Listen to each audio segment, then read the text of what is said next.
Bismillahirrahmanirrahim. Assalamualaikum warahmatullahi wabarakatuh. Waalaikumsalam warahmatullahi wabarakatuh. Pemirsa podcast Karen Hasanah yang dimuliakan Allah Subhanahu wa taala. Apa kabarnya di bulan Ramadan ini? Alhamdulillah luar biasa. Allahu Akbar. Semoga sehat selalu dan juga puasanya dilancarkan oleh Allah Subhanahu wa Amin. taala. Amin. Amin ya Allah. Amin ya Allah. Baik, berjumpa lagi dengan saya Ibu Ehda Fauzana dalam acara POD kali ini kita akan berbincang-bincang dengan salah satu narasumber kita pengurus yayasan Ibu Tia yang juga adik saya. Alhamdulillah.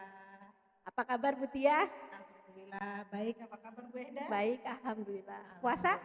Alhamdulillah. Alhamdulillah puasa. Gimana perasaannya? Katanya kemarin anak Ibu Tia nih namanya dulu alumni SDIT Karen Hasanah namanya Safika Soleha Saufi itu mengikuti acara lomba ya di Singapura. Hebat sekali, go internasional. Apa nama lombanya Ibu Tia? IMOYA, International Mathematic Olympiade Youth Receiver. Oh keren, terus dapat ini ya, dapat medali ya Kakak Safika ya. Alhamdulillah. Apa medali apa Bu Tia? Bronze Hebat, medal. alhamdulillah. Itu Kakak Safika itu badannya aja besar teman-teman. Badannya besar, padahal hanya baru lulus SD ya. Umurnya berapa? 13? Belum, baru mau jalan 13. Masya Allah, 13 tapi sudah hebat, sudah berani keluar negeri. Kalah mamanya. Ya, mamanya belum pernah keluar negeri. Terakhir cuma umroh saja. Iya. Sekarang saya mau tanya. Boleh. Jangan berat-berat pertanyaannya. Karena badan kita sudah cukup berat ya Ibu Okta. Bu Ehda ini kakak saya yang nomor 3. Tapi alhamdulillah yang paling besar itu saya. Lebih banyak makannya. Lebih banyak makan, lebih banyak mengambil rezekinya orang tua. Jadi lebih banyak yang dimakan. Bu Ehda ini sosok yang saya akui sebagai, saya melihat dia sebagai salah satu idola saya. Alhamdulillah. Idolanya begini, saya tuh nggak punya adik ya. Jadi Bu Ehda pun nggak punya kakak perempuan. Jadi nasib kami ini sama. Saya melihat Bu Ehda ini sosok yang sayang dengan adiknya. Menurut saya, entah kalau menurut dia itu tidak ya. Karena sayang artinya, sekali. Mungkin kalau saya sebagai kakak saya nggak bisa seperti itu. Tapi Bu Ehda ini sosok yang menyayangi adik-adiknya. Artinya sayang itu dia memberikan apa saja yang sekiranya dia mampu memberikan. Salah satunya misalkan dia tenaga, dia memberikan pikiran, dia memberikan semangat. Dan Bu Ehda ini seseorang perempuan yang tough, kuat menghadapi cobaan. Makanya Allah menciptakan beliau ini badannya kuat untuk menghadapi segala macam tantangan yang ada di luar sana. Bagaimana Bu Ehda menjadi wanita yang harus membesarkan anak-anaknya dengan segala keterbatasan kita. Artinya kan kita bekerja, kita juga di rumah. Gimana itu supaya menginspirasi ibu-ibu yang ada termasuk diri saya juga. Iya, baik. Jadi gini, kalau kita memutuskan untuk berumah tangga, kemudian kita mempunyai rezeki dengan mempunyai anak, itu ibaratnya anugerah yang besar dari Allah. Jadi dengan kita dapat anugerah dari Allah, mengapa tidak dipelihara dengan yang baik, disayangi dengan yang baik. 9 bulan itu capek nikmat, capek nikmat. Terulang lagi. Kalau tidak berkarir mungkin saya ingin punya anak 5, 6, 7 karena saya suka dengan anak-anak. Beda dengan saya.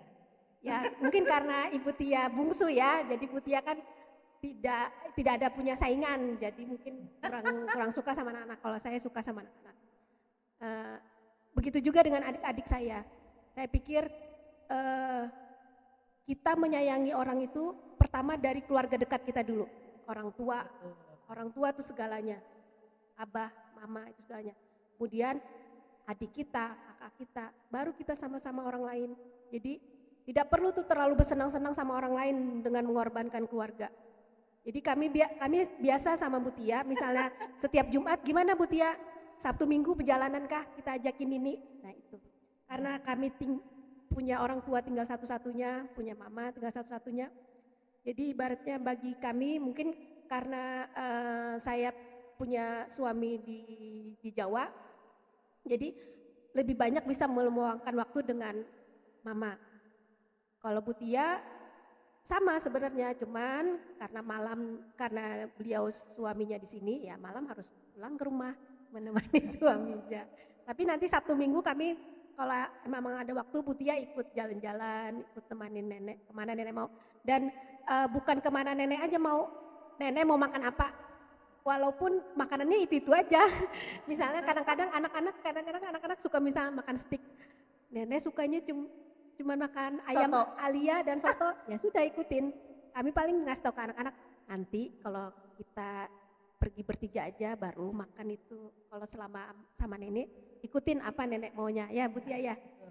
Jadi itu sebenarnya rezeki besar buat Bu Eda, itu Iya. ladang pahala yang sangat besar, di mana kita tahu lah satu ibu itu bisa membesarkan 10 anak. Ya betul. Tetapi 10 anak belum tentu bisa membesarkan satu ibu. Iya. Jadi alangkah baiknya Allah itu sudah menempatkan Bu Eda di posisi di dekat mama, saya di posisi dekat mama. Jadi Iya. alhamdulillah, dan kita pun saya rasa kita sebagai ibu, jadi ibu nih ceritanya. Kalau punya anak kita pun tidak bisa berharap sama anak. Iya, Artinya kita betul. hanya berharap kepada Allah Ta'ala.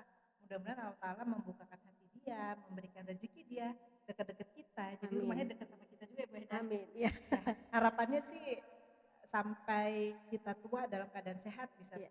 terus mendampingi anak-anak. Jadi ada mendengar dari cerita orang, bukan cerita sih, mungkin sebenarnya begitu.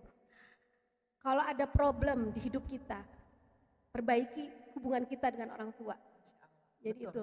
Jadi mungkin selama hidup ini Ulun merasakan tidak terlalu banyak masalah. Mungkin karena selalu hidup dengan abah, dengan mama.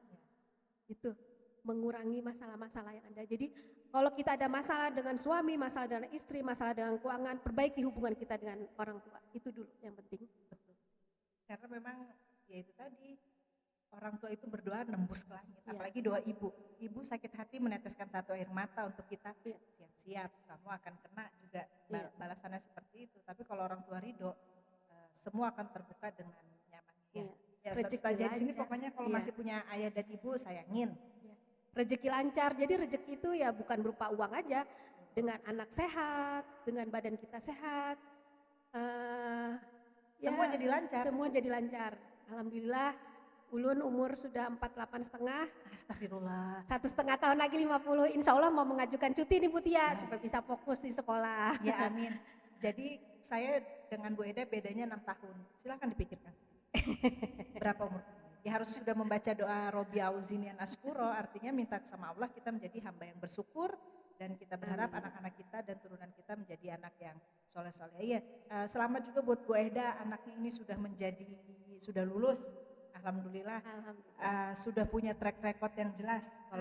Kalau kami, anak kami masih kecil-kecil, mudah-mudahan juga Allah nanti memberikan kemudahan untuk anak kami. Maka dari itu, kenapa sih kita mau kerja di Qardun Hasanah? Kenapa kita mau memberikan sesuatu untuk Qardun Hasanah? Karena saya yakin kita memberikan anak orang pengajaran yang baik, anak kita pun akan menjadi baik diajarkan oleh orang yang baik. Makanya kita sebagai orang tua jangan lupa doakan anak-anak kita itu mendapat guru yang memang sayang dan baik sama dia. Nah, sedikit bercerita juga nih Butia, masalah kita taat sama orang tua, mengikuti apa kehendak orang tua, akhirnya perjalanan hidup kita digampangkan oleh Allah. Seperti Amin. contoh itu keponakan yang Butia, namanya Kakak Lala. Alhamdulillah lulus SMA, terus dulu Abah tuh sempat bilang, Kakak Lala nanti kalau mau kuliah di psikolog aja, supaya nanti selesai kuliah bisa ngajar di Kardan. Akhirnya Lala pun selalu mengikuti apa keinginan orang tua, karena keinginan orang tua itu tidak ada yang tidak bagus. Betul. Semua bagus, dan karena dia mengikuti, tidak banyak protes dan lain-lain, semua berjalan lancar. Akhirnya kemarin wisuda, terus bekerja di sini, alhamdulillah. Buat guru-guru yang ada di sini yang masih punya ibu, yang gak punya ibu, saya tahu orangnya siapa aja, tuh pasti sudah mulai menangis. Yang masih punya bapak, alhamdulillah. Yang sudah tidak punya bapak, ya saya mau menangis juga. 3. Jangan putus-putus doa. Jangan Bagi putus yang doa. belum punya anak, mungkin belum waktunya. Berdoa terus. Insya Allah kapan aja Allah akan mengabulkan, akan punya momongan. Tugas kita pokoknya cuman berdoa, berharap sama Allah. Itu Ya. tadi saya bilang, kalau berdoa sama Allah itu harus yang tinggi-tinggi mintanya. Ya betul. Jangan senalar pikiran kita, Iya. jangan, karena Allah itu maha mengetahui, maha kuasa atas Iya. segala sesuatu, dan kita sebagai anak ya wajib mendoakan orang tua berbuat banyak kebaikan. Niatkan setiap pagi itu satu Iya. saja, ya Allah segala kebaikan yang saya bikin ini saya hadiahkan untuk orang tua saya, Iya. jadi tidak ada kata putus. Ya. Dan jangan pernah berpikir negatif sama Allah. Mungkin pikirnya gini, dikabulkan nggak ya, dikabulkan nggak ya. Jangan, pokoknya kita pikir semua doa kita, doa yang tinggi-tinggi tadi dikabulkan oleh Allah. Apapun itu. Sekarang atau Amin. nanti insya Allah seperti Amin, itu. amin. Akan indah pada waktunya. Ah, Baiklah, itu aja dulu omong-omong kita hari ini. Sekian acara bincang kali ini, semoga apa yang disampaikan oleh kami berdua bermanfaat bagi kita semua. amin Amin. ya Allah. Sampai jumpa di acara podcast selanjutnya bersama narasumber yang lain, dan jangan lupa juga selalu menyaksikan podcast Kardan Hasanah yang insya Allah akan tayang selama bulan Ramadan. Ramadan berkah, perbanyak sedekah, ibadah Iya, istiqomah. Assalamualaikum warahmatullahi Warahmatullahi wabarakatuh.